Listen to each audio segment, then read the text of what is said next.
ओठ लाली लगावली चली दहलू तू झार के।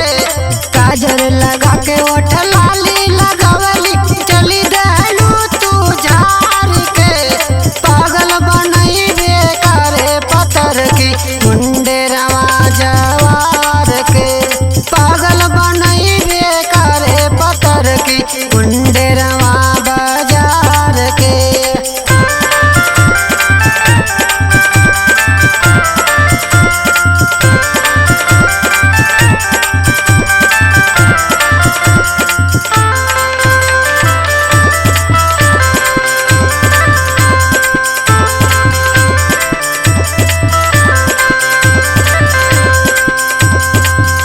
करबूज फैशन इतना मारा होई जाई।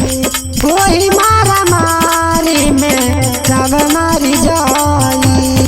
टोली में छुपल बाटे जो बनवा राखाओ के समार के। चोली में छुपल बाटे जो बनवा राखाओ के समार के।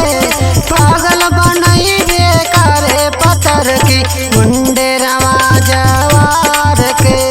पागल बनई बेकारे पत्थर की मुंडेरवा बाजार के।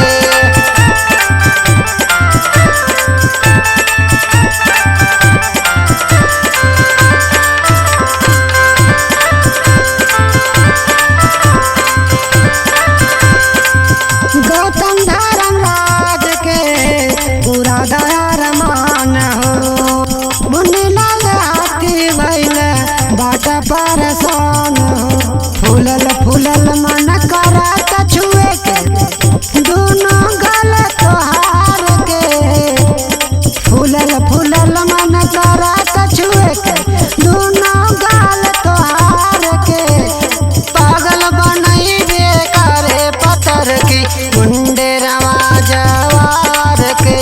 पागल बनई बेकारे पत्थर की मुंडे